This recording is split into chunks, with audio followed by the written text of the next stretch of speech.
Doom, doom, doom, doom. Doom, doom, doom, doom. Developer interviews. Hello, my name is Neil Ticton. I'm the editor-in-chief and publisher of MacTech Magazine. We're here doing the TUAW MacTech developer interviews, trying to get an idea of what people think of OS X Mavericks and iOS 7, how it impacts them, what's going to be the impact on their product, and what that all means for you. Sitting here with me, or joining me now, is Bill Hoppen. Thank you for coming, Bill. No problem. Bill is the VP of Business Development for Aerohive, and we're really looking forward to hearing what Aerohive has to go. But before we get there, we're starting to hear some information now, and we'll see more and more over time as to what OS X Mavericks and iOS 7 are starting to look like. What were your favorite features? What are the things that you like most of what you saw? That's a tough question because there's so much to like. It's really great stuff. I think one of the things that stands out, at least for us and for me personally, is the new display functionality in Mavericks. It just looks killer.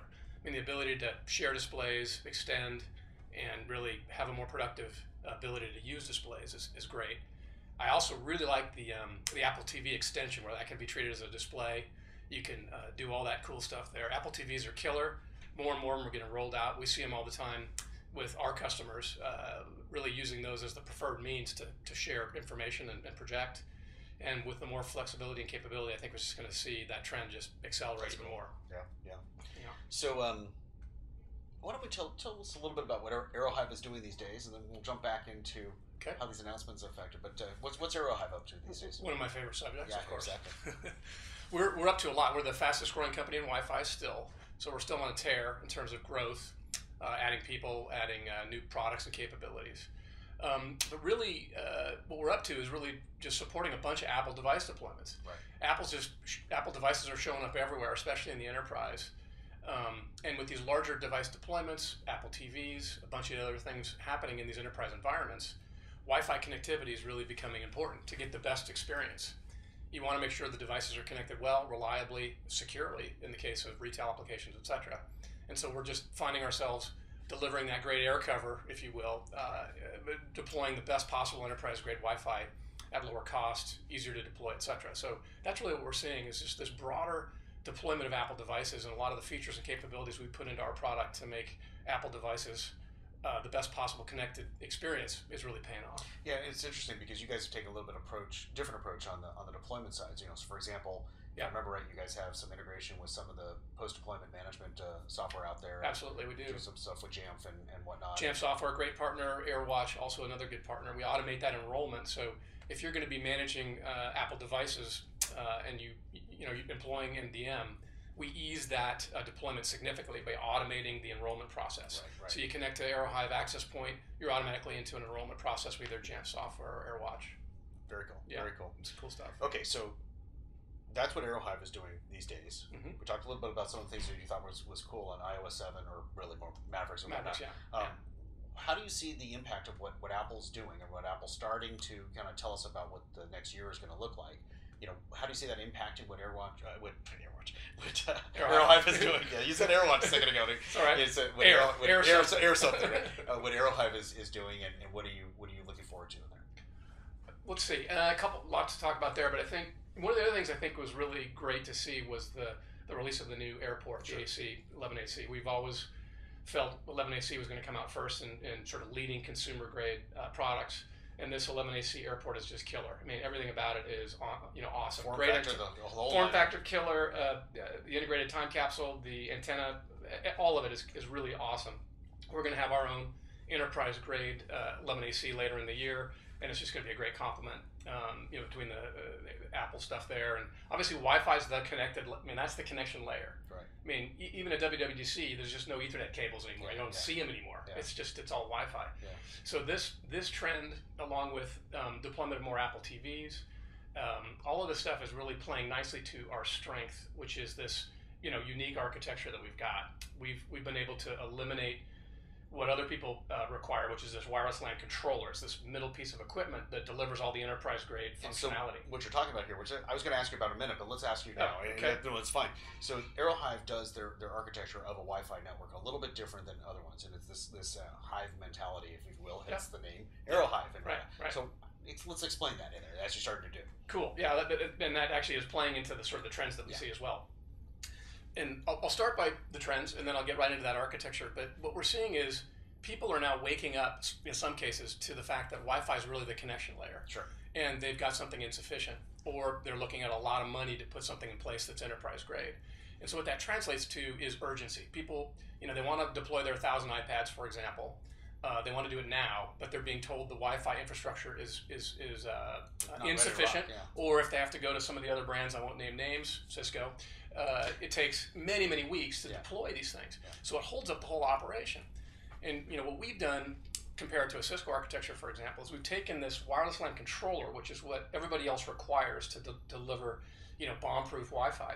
We've turned that into smart protocols that the actual access points share amongst each other. So each access point is aware of each other, sharing information and state, so that all those enterprise-grade capabilities can be deployed without that controller. Right. What that means is you get enterprise-grade with every access point you deploy, and you can deploy in about 10 minutes compared to 4 weeks. So for those people out there that are watching on this that don't really understand a lot about how enterprise-grade Wi-Fi works, Sure. Right? So I'm going to say some stuff here. Correct me if I'm wrong in here, Okay. but as I understand, that basically something like an airport is pretty much a self-standing, unit.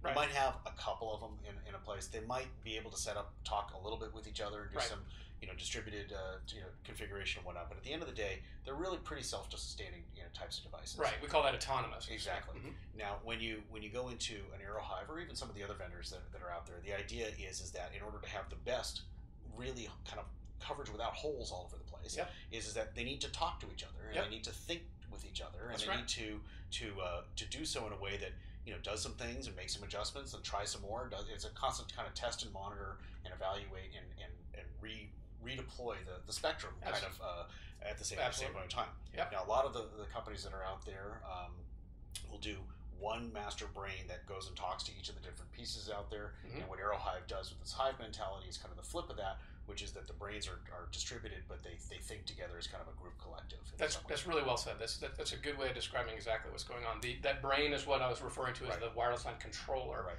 And then that's what we've done is we've distributed that intelligence to the access layer, so Right. amongst the access points themselves. Right. A couple comments on enterprise-grade Wi-Fi, because I think you're right. That's, Wi-Fi is Wi-Fi, a lot of people think. Well, enterprise-grade Wi-Fi is really, we like to think of it as when you got to be, it's not an option. You got to have dependable, bomb-proof connectivity. Right. Whereas in consumer Wi-Fi, if the Wi-Fi is not working, not the end of the world. Right. Enterprise-grade. One of your family members is yelling at you, but Maybe you get a little bit of issues like that you got to work through. But enterprise grade is bomb-proof. It's secure. A lot of our deployments are in retail applications where people are using an iPad to take credit card information. Right. You want that to be secure.